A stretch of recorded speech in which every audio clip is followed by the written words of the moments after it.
আসসালামু আলাইকুম রহমতুল্লাহি ওয়া বারাকাতুহু। বাংলাদেশের অন্তর্বর্তী সরকারের প্রধান উপদেষ্টা ডক্টর ইউনূসের উপরে হতাশ এনসিপি। কেন বিএনপির ভারপ্রাপ্ত চেয়ারম্যান তারেক রহমানের সাথে বৈঠক করেছে? এই কারণে এনসিপি হতাশ, বাংলাদেশের জনগণ নাকি হতাশ। এনসিপি হতাশ হতে পারে, কিন্তু বাংলাদেশের জনগণ হতাশ না। বাংলাদেশের জনগণের আশা আকাঙ্ক্ষা প্রতিফলন করাই তো অন্তর্বর্তী সরকারের দায়িত্ব। এনসিপি কিছু ইসলামী দল মিলে অন্তর্বর্তী সরকারের প্রধান উপদেষ্টা ডক্টর ইউনূসের মাথা খারাপ করে দিছে। কিভাবে মাথা খারাপ করছে দেখেন। অন্তর্বর্তীকালীন সরকারের প্রধান উপদেষ্টা ডক্টর ইউনূস ঈদের একদিন আগে জাতির উদ্দেশ্যে ভাষণ দিয়েছে।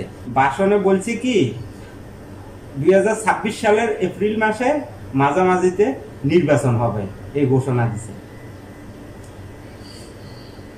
আসলে এপ্রিল মাসে যে নির্বাচনের ঘোষণা দিয়েছে, যে কার সাথে আলাপ আলোচনা করে এপ্রিল মাসে নির্বাচনের ডেডলাইন ঘোষণা করা হয়েছে।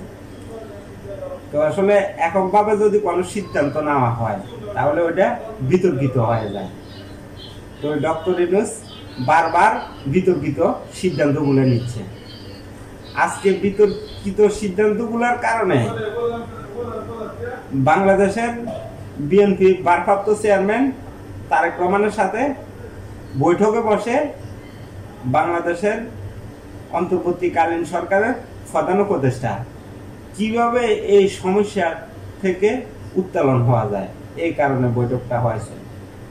বৈঠকে বসার কারণে এখন এনসিপি হতাশাগ্রস্ত হয়ে গেছে।